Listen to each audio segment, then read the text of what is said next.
Tania, logo tú continuaches a tradición familiar. Sí, meus pais xa tiñan a explotación e entón, cando meu pai decidiu xubilarse, eu decidín que esta era unha actividade, bueno, sempre me gustou, desde cativa estuve relacionada con ela. E pareceume que tanto para min como para os meus cativos iba a ser unha actividade que pudésemos levar a cabo de forma que nos gustase e ao mesmo tempo pois pudésemos vivir dela.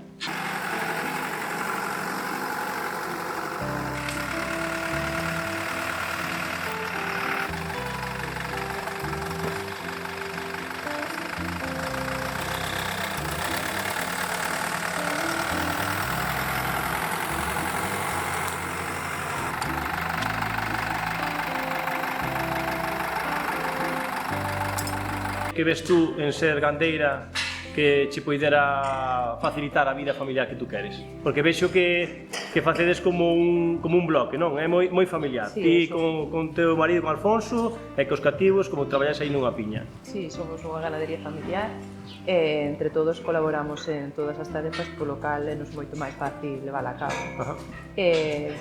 A modo conciliar a modo de cativos, vale que é un traballo que exixe estar todos os días e que non tes horario e surxen imprevistos, pero tamén se te surge calquera cousa como que enferme, que teñas que ir recolleros ou calquera cousa, permíteche poder facelo.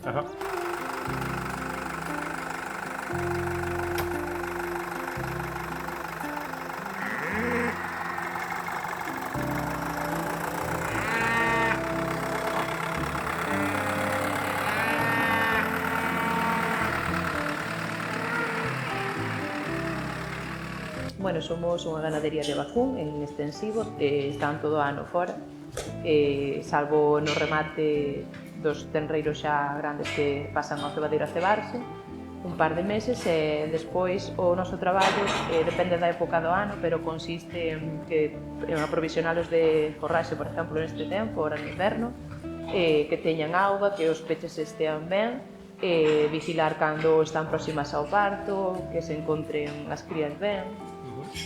Cantos tedes? Ahora mismo estamos sobre unhas 230 cabezas ou así. Eso requiere estar o día inteiro enfocado no traballo, non? Sí. O sea, está organizado, pero...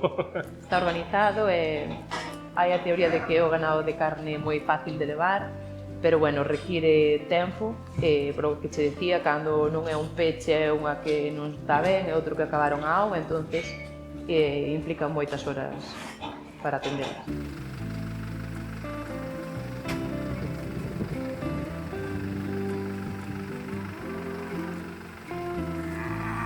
Sí, bueno, para nós como gandeiros, aínda que a xente desde o exterior non o perciba así ou crea que non o pensamos así, é moi importante o bienestar deles, porque é a base de todo. Se eles están ben, implica pois menor gasto en veterinarios, que medren mellor, e menos atención á parte da normal que lles hai que facer.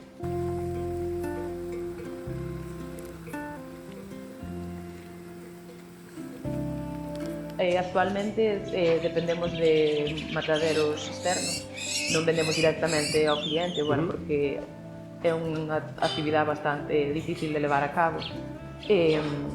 Entonces están cas súas máis pastando e mamando fora e aos 7 meses, salvo algunha que teña algún percance e teña que meterse antes, están fora e aos 7 meses entran para aquí, comen penso e erva seca, están en cama de palla un par de meses hasta que van para o matadero e desde ali xa se encarga a industria de distribuirlo.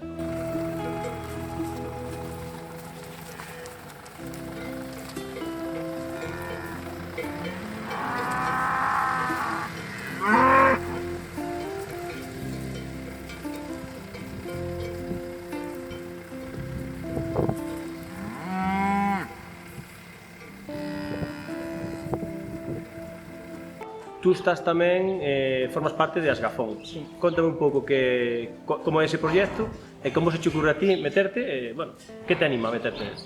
Bueno, cando meu pai tiña a explotación xa pertencía a Asgafón, e aínda que dende aquela agora evolucionou e implementou cousas novas, eu decidí seguir formando parte desta asociación porque como gandeira considero que ter unha plataforma así que nos aporte axudas, resolva dúdas e xestione o noso día a día é importante. Agora co proxecto de Rafón e de Son de Lugo, o que comentabas de Terras de Buró e Ancares, pois pareceme un proxecto innovador para dar a coñecer pois a zona, as nosas explotacións, o noso entorno e as nosas materias primas, como podes tratar.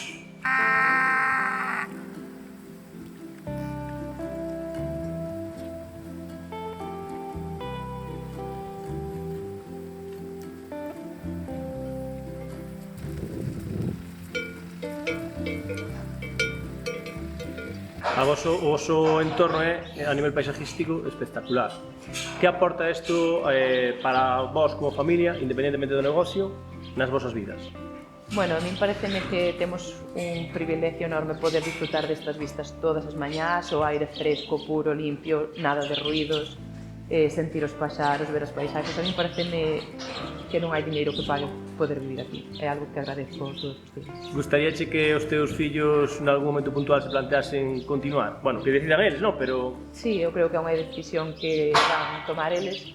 Decidan ou non continuar con isto, eu creo que sí van a ter o arraigo daqui e polo menos van ter a oportunidade de poder, xa non, ainda que non sexa da ganadería, de vivir aquí en un lugar así tranquilo.